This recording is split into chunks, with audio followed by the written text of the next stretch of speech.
Let's be real for a second. If you spend even 5 minutes scrolling through YouTube or TikTok, you are going to hear that starting an online store is basically a cheat code for passive income, right? The pitch is always the same. Just pick a product, run a couple of ads, and watch the cash roll in while you sleep. Well, the reality is actually a lot starker.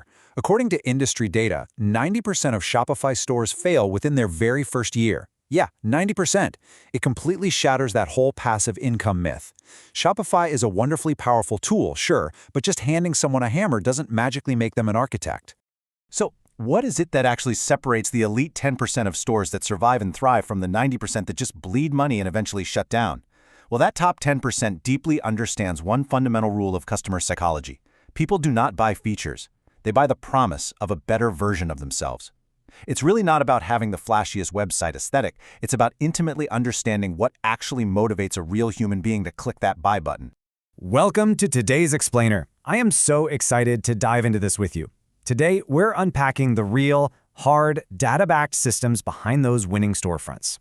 We are totally tossing out the fluffy, aesthetic-only advice, and instead, we're looking at the concrete, structural decisions that actually drive conversions and build multi-million-dollar brands. Let's get into it. Here's our roadmap for the Explainer today. We've got 4 main pillars. First, psychology, benefits over features. Second, performance, the need for speed. Third, logistics, the shipping paradox. And finally, ethics, trust versus dark patterns. Okay, starting right off with pillar number 1, psychology. Sell benefits, not features. The absolute crucial thing here is grasping the difference between a what and a why. A feature is simply what the product is or does, right? Like a 12-megapixel camera. It's highly technical and, frankly, a bit dry. A benefit, on the other hand, explains exactly how that feature improves the customer's life. So instead of just shouting about megapixels, you tell the customer that they can preserve cherished memories. You see the difference there? One is just a boring spec sheet. The other is a powerful emotional outcome. You've got to tap into those emotional triggers to actually drive purchases.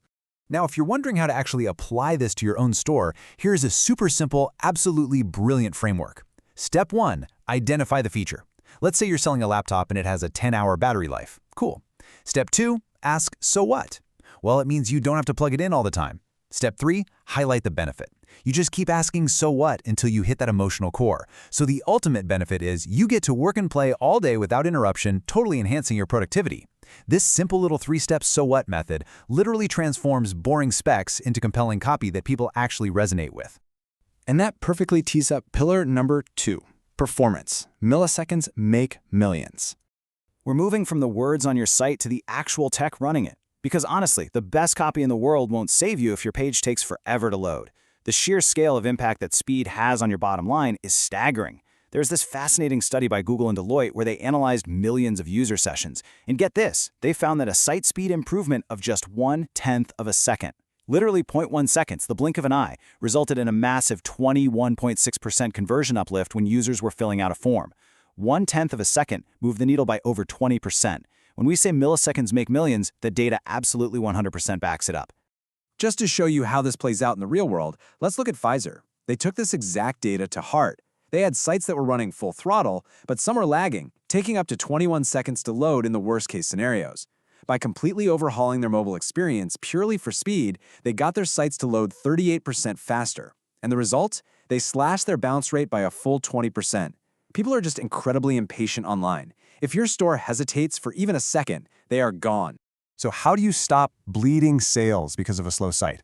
Here are 3 immediate, highly practical steps you can take today.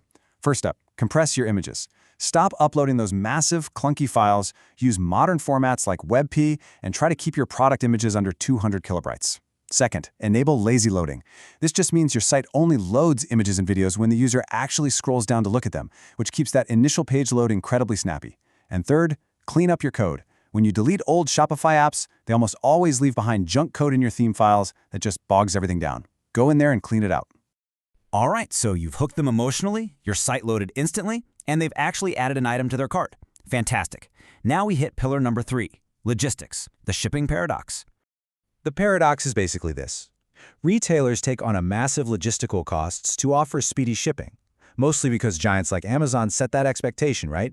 But consumers simply do not want to pay for it. The data here is stark. A Shippo survey revealed that a whopping 62% of shoppers will simply abandon a retailer entirely if free shipping isn't an option. And if you give them the choice, 3/4 of consumers would actually choose free shipping over fast shipping. So the expectation is baked in. But how on earth do you offer it without going bankrupt? Well, that is where smart strategy comes into play. You have to balance that free shipping cost with clever workarounds to protect your margins. For instance, using a minimum order threshold is incredibly effective. Research actually shows 58% of consumers will gladly add extra items to their cart just to hit that free shipping mark. You could also bundle items together to organically bump up the average order value, naturally covering the shipping cost. Or if you're selling higher ticket goods, try price absorption, just slightly raising the base price of the product to completely absorb shipping. It gives the customer the psychological win of getting a deal without destroying your profits. Finally, we arrive at our fourth and honestly most critical pillar: ethics, trust over dark patterns. So you've gotten the sale, but how do you keep that customer actually coming back? Let's talk about why manipulating your users is a terribly short-sighted business strategy. You've probably heard the term dark patterns thrown around.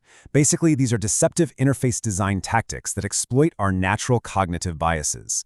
They're built to trick users into doing things they never intended to do, like accidentally signing up for a recurring subscription, paying hidden junk fees, or unknowingly giving up private data.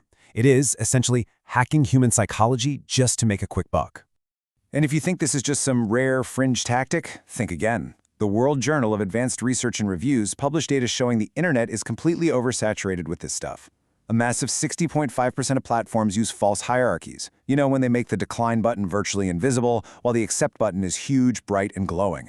59.2% use pre-selection, quietly opting you into newsletters or tracking by default. And 38.5% use traps, like throwing confusing trick questions at you just to make canceling a service a total nightmare. The contrast here is undeniable. Ethical design respects the user, like providing a clear, easy-to-find cancel button. Unethical design intentionally traps the user in a multi-step hidden maze. And listen, here is why this matters to you right now. Regulators are actively cracking down on this. The FTC recently hit Amazon with a massive fine over manipulative subscription traps. Over in Europe, the Digital Services Act is outright banning default opt-ins. Deceptive design isn't just a moral debate anymore. It's a huge legal and financial liability. If your users feel tricked, your brand's reputation goes up in smoke, and they are never, ever coming back. Which really brings us to the ultimate question you have to ask yourself today. Is your digital storefront building trust, or is it burning it? Sure, you can slap on some fake countdown timers and sneak in hidden fees to force a quick sale right now, but true e-commerce success is a long-term marathon. It's built on blazing fast page speeds, communicating genuine emotional value, handling logistics smartly, and above all else, treating your customers with absolute authentic trust. You now have the blueprint to join that elite 10%. The only question left is, what are you going to build first?